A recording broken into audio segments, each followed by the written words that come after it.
6 de la mañana con 58 minutos. A esta hora le damos la bienvenida a nuestro primer invitado, Fabricio Villamar. Él es asambleísta independiente. ¿Cómo está usted, legislador? Buenos días, bienvenido. Siempre un gusto. Buenos días. Hemos visto la decisión del gobierno nacional y nos preguntamos qué ocurre o qué ocurrirá con los legisladores que están involucrados en este tema. Sobre todo tomando en cuenta que existen dos condiciones por las cuales se pierde la calidad del legislador, de acuerdo a la ley orgánica de la función legislativa. Una, cuando hay una sentencia condenatoria y ejecutoriada, y otra cuando hay una acción administrativa. Entonces, ¿deberán permanecer con el cargo de legislador hasta el periodo por el que fueron elegidos? Como usted recordará, en meses anteriores, cuando estas personas se refugiaron en la Embajada de México, yo solicité al CAL que se suspenda el pago de salarios a estas personas, por cuanto voluntariamente anunciaban que iban a dejar de asistir a la Asamblea. Y han venido actuando sus alternos hasta el momento. El día de hoy presentaré formalmente el pedido de que sean separados de la dignidad con la cual llegaron a la Asamblea. Es evidente que esta gente abandona el país en un intento de burlar a la justicia. Los procesos penales que tienen que llevarse en un momento determinado por la asonada golpista del mes de octubre tienen sus tiempos, tienen procedimientos, y es evidente que para esta gente no existía en ningún momento un juicio, una acción pública respecto de ellos que ponga en peligro su libertad.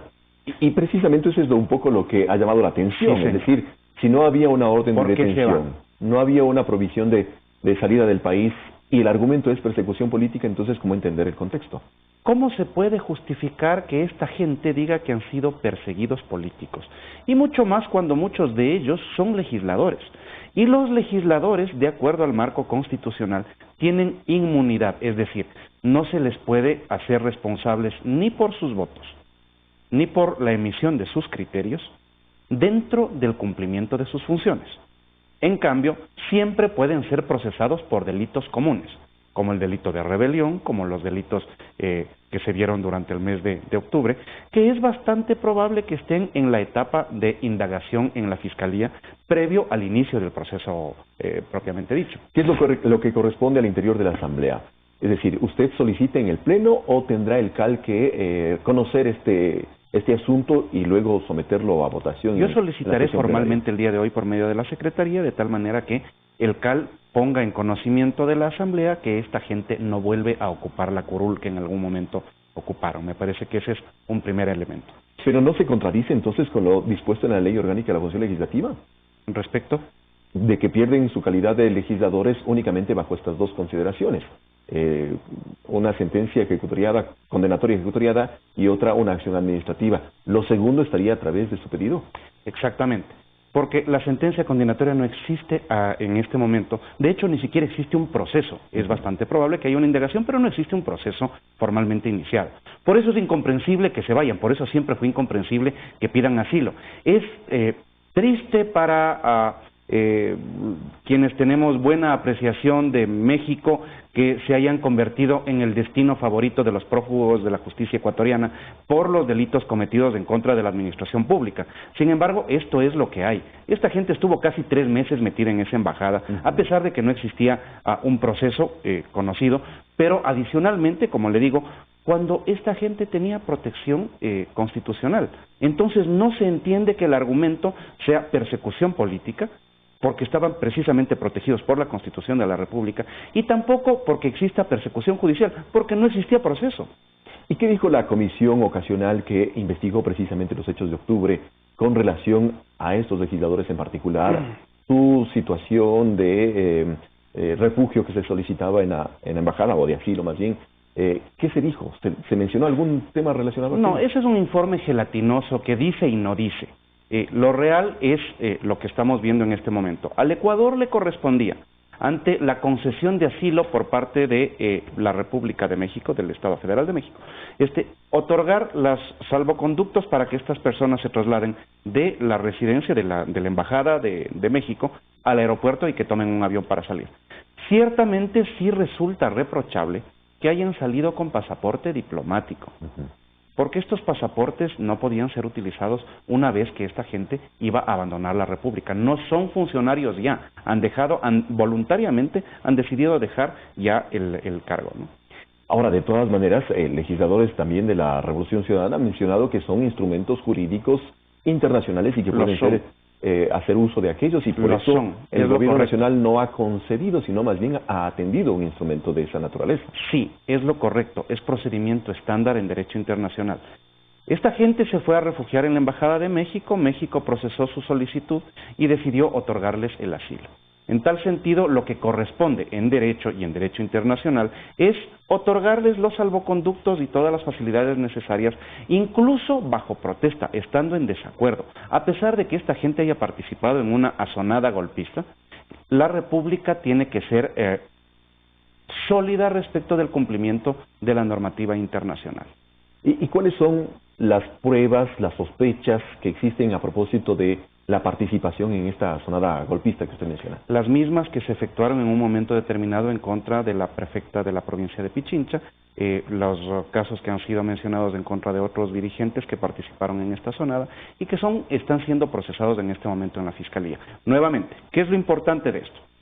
Los funcionarios públicos tenemos responsabilidades civiles, exactamente igual que otra persona, responsabilidades administrativas ante la Contraloría, responsabilidades penales por el cometimiento de actos reñidos con el Código Integral Penal y responsabilidades políticas.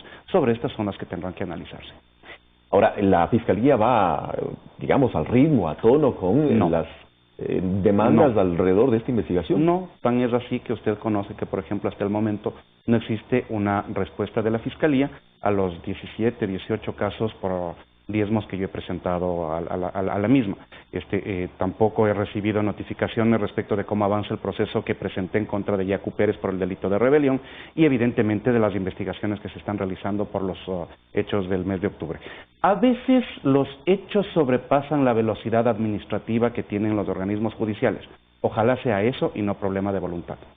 ¿Qué es lo que corresponde de aquí en adelante con relación a la Asamblea si es que definitivamente pierden sus cargos por esta acción administrativa y si es que debe conectar o no con los aspectos de carácter judicial? Por un lado, ciertamente lo que le corresponde a la Fiscalía y al sistema de justicia, pero ¿habrá intenciones, al menos de su lado, de solicitar, por ejemplo, juicios políticos? Es que no se puede solicitar un juicio político en contra de estos legisladores, no es por ahí. A la Asamblea lo que le corresponde en este momento es simplemente declarar vacantes los espacios porque estas personas voluntariamente han decidido irse a vivir a otro país. Sería terrible que cuando se les ha concedido asilo, el asilo les obliga a mantener silencio respecto de las condiciones políticas del país sobre el cual se pidió el asilo. Entonces abandonaron su función ya y la Asamblea tiene que tomar una resolución al respecto. Que será necesario invitarle al señor canciller para verificar cuándo llegó el pedido de asilo concedido por México. Sí, creo que es necesario, es parte del control político, pero nuevamente, a pesar de que no nos guste, es lo que en derecho corresponde. ¿Cómo se configura la Asamblea? A partir de aquí, digamos, se titularizarán definitivamente los alternos, pero... Se principalizarán, perdón. ¿Qué es lo que ocurre de aquí en adelante con relación a las fuerzas políticas para continuar con el trabajo? Es decir, los temas que están pendientes y los desafíos para este año 2020 y sobre todo a las puertas de un proceso electoral. Aparentemente habría una ligera variación de fuerzas. Entiendo que una de las legisladoras que reemplaza a los que acaban de salir del Ecuador, más bien se ha adherido al grupo del presidente de la República, a la gente de Alianza País. Entonces entiendo que existe una ligera variación de fuerzas. Este es el primer efecto. El segundo es un efecto administrativo que lo hemos conversado varias veces el día de hoy. Y el tercero, sí tengo la sensación de que esto trata de configurar lo que será el marco de discusión política para el siguiente año.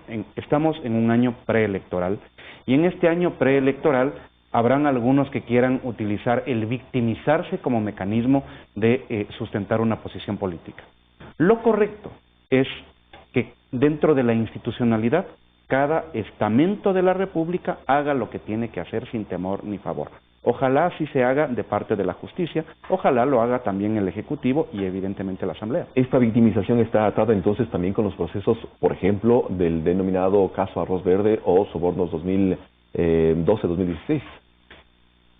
A ver, siempre van a argumentar que existe un proceso de persecución quienes sean sancionados por la justicia. He revisado el dictamen de la jueza Camacho, en donde se excluyen algunos elementos, se excluyen algunas personas y se confirma la necesidad de que vayan a juicio un poco más de 20 personas. Aún no existe una resolución al respecto. Lo que se ha hecho es el llamamiento a juicio. Y a partir de la acción de las pruebas, de la ejecución de las pruebas, la jueza podrá tomar una resolución al respecto. Y ya veremos qué personas quedan inhabilitadas del ejercicio político si es que son condenadas por delitos en contra de la administración pública. Yo me he adelantado a pensar que hay gente que no va a poder volver al Ecuador, que están en estado de prófugos, que se han sido convocados por la justicia ecuatoriana, y que no van a volver porque les tocaría enfrentar una condena, y su cobardía no les permite enfrentar la misma dentro de los términos de lo que la justicia demanda. Sin embargo, el abogado del expresidente Rafael Correa ha mencionado que por el momento y bajo las condiciones, a pesar de que hay un llamamiento a juicio, no estaría imposibilitado al momento de participar en las próximas elecciones. Y tiene toda la razón porque al momento todavía no existe una sentencia. De la misma manera que al momento no existe una elección. Entonces, lo que habría que analizar son los tiempos. Si el proceso en donde se podría declarar inocente o culpable a las 20 y pico personas, entre ellas al expresidente prófugo, se soluciona antes del mes de octubre, noviembre del próximo año, evidentemente estaría inhabilitado de participar en un proceso electoral ese señor. 7 de la mañana con 10 minutos, queremos agradecerle, legislador, por su presencia. Siempre un gusto, aquí. buen fin de semana. Nos vamos a una